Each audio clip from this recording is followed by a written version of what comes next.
lagi dengan saya, Dinda Rahmawati. Bagaimana kabar anak-anak SMP Plus Saraudo hari ini? Semoga sehat selalu ya, dan semoga tetap semangat belajarnya. Nah, untuk pertemuan kita kali ini, kita akan membahas tentang diagram batang. Tapi sebelumnya, kita review dulu ya pertemuan kita yang sebelumnya, yaitu mengenai penyajian data dalam bentuk tabel. Kira-kira anak-anak masih ingat nggak apa itu yang dimaksud dengan data? Ya, betul sekali. Data adalah sekumpulan informasi yang disajikan secara jelas.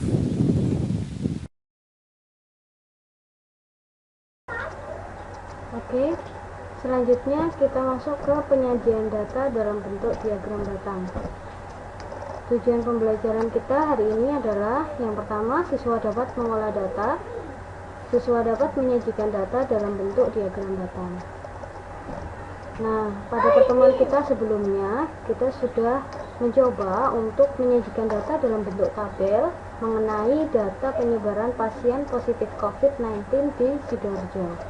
Berikut ini adalah data dalam bentuk tabel. Jadi data itu dapat disajikan dalam bentuk tabel yang pertama, dan yang kedua dalam bentuk diagram batang. Manfaatnya dalam kehidupan sehari-hari sangat banyak sekali, yaitu yang pertama, memudahkan pembaca untuk membaca data dengan mudah, dengan jelas, sederhana, dan juga menarik.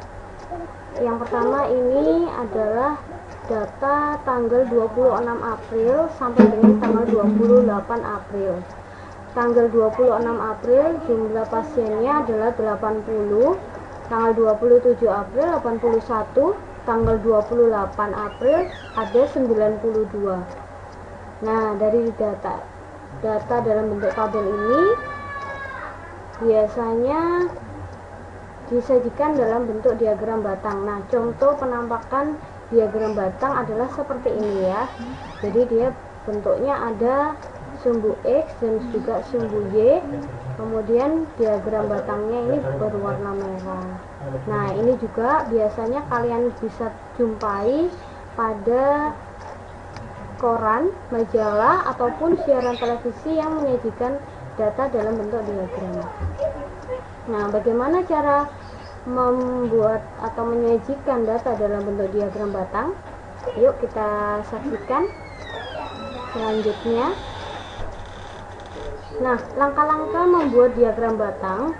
Yang pertama adalah buatlah sumbu X dan sumbu Y dengan pojok kiri bawah yang merupakan titik 0.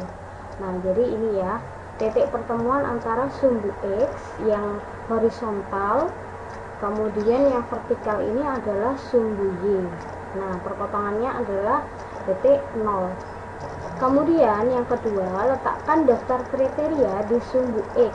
Jadi di sini kriteria yang pertama kita letakkan di sebelah sini, kemudian juga letakkan nilai frekuensi itu banyaknya data ya di sumbu Y dengan diagram batang. Nah, kalau misalkan seperti ini, diagram batang yang disajikan seperti ini dinamakan diagram vertikal atau sebaliknya. Oke. Untuk lebih jelasnya, ini ada contoh soal daftar berat badan 60 siswa SMP Plus Saraudo sebagai berikut. Nah, di sini ada 43 kilo, 40, 42 sampai data ke 60 yaitu 43.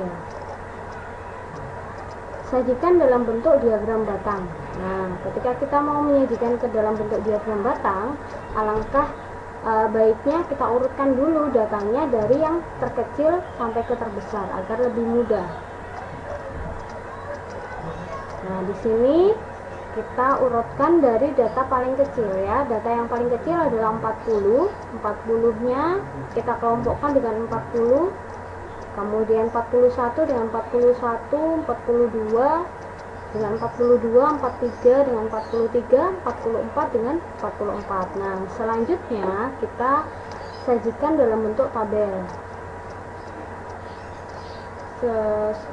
Data yang sudah kita kelompokkan tadi ya, yang pertama adalah berat badan 40 kilo, frekuensi ini adalah banyaknya data. 40 kilo, coba kita lihat sama-sama. Di sini ada berapa? 1, 2, 3, 4, 5, 6 ya. Jadi ada 6. 41 kilo, di sini ada 12. Kemudian yang 42 kilo ada 15 siswa. 43 kilo ada 18 siswa. 44 kilo ada 9 siswa ya. Jadi frekuensinya ketika ditotal dijumlahkan ini ada 60 siswa. Oke, jadi ini tabel berat badan siswanya. Selanjutnya baru kita sajikan dalam bentuk diagram batang ya. Kita buat dulu sumbu X dan sumbu Y-nya. Di sumbu X di sini sudah ada kriterianya adalah berat badan ya yang pertama. Kemudian yang sumbu Y kriterianya adalah banyaknya siswa. Oke. Kriteria yang berat badan ini kita isikan dari berat yang paling kecil dulu ya. 40 kilo, 41 kilo, 42, 43 sampai 44. Oke, nah untuk yang di sumbu Y ini saya buat kelipatan 2, yaitu mulai dari 0, 0, 2, 4, 6, 8, 10 sampai 18. Nah ini kalian juga bisa, misalkan mau menggunakan angka 1 juga boleh ya, juga bisa ya. Jadi misalkan kalau dari angka mulai dari angka 1, 0, 1, 2, 3, 4, 5, 6, 7, 8, 9, 10 dan seterusnya. Nah kalau misalkan angka yang di sumbu Y-nya itu banyak, biasanya kita bisa pakai kelipatan. Supaya apa? Supaya menghemat tempat ya. Tapi kelipatannya di sini atau jaraknya harus sama. Misalkan di sini jaraknya 2, 2, berarti yang ke atas juga 2. Oke. Jadi seperti itu. Yang kita mulai dari yang data 40 kilo dulu. 40 kilo ini frekuensinya adalah 6. Maka kita buat gambar ini ya, batang dari 0 sampai ke atas ke angka 6 ya. Jadi ini kita arsir warna kuning sampai di sini 6. Kemudian 41 kilo ini tadi jatahnya ada 12, maka kita arsir sampai angka 12. Untuk yang 42 kilo ini 15 siswa, maka karena 15 itu ada di antara 14 dan 16, maka ini diagram atau batangnya ini kita luruskan atau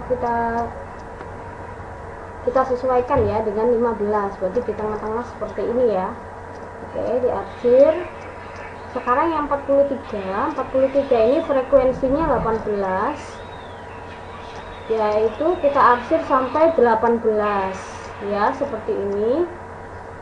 Oke, selanjutnya 44 kilo kita arsir nomor frekuensinya 9, jadi antara 8 dan 10. Oke, di tengah-tengah ini. Oke, ini adalah diagram batang dari berat badan siswa SMP plus Haroldo. Gimana? Mudah kan?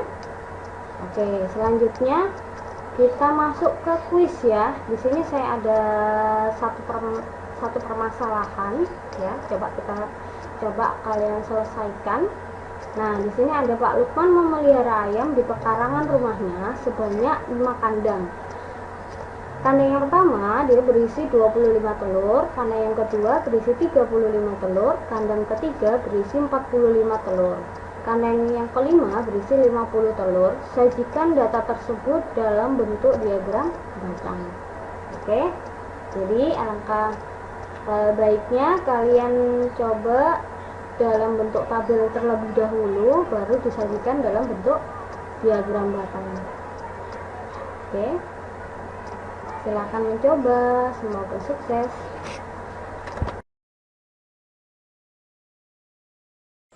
Oke, matematika itu mudah kan? Oke, silakan dicoba mulai dari sekarang. Jika ada kesulitan atau ada yang belum jelas, silakan bisa langsung chat ke WhatsApp saya. Dan saya tunggu hasil jawaban kalian. Bagi 10 orang yang bulan pertama akan mendapatkan reward berupa bintang dari saya. Dan akan saya pilih 3 siswa dengan hasil karya terbaik, yaitu yang paling menarik dan paling kreatif, akan saya beri reward juga berupa bintang. Sekian pembelajaran kita hari ini, semoga bermanfaat. Tetap semangat belajar di rumah. Sukses selalu buat kita semua. Wassalamualaikum warahmatullahi wabarakatuh.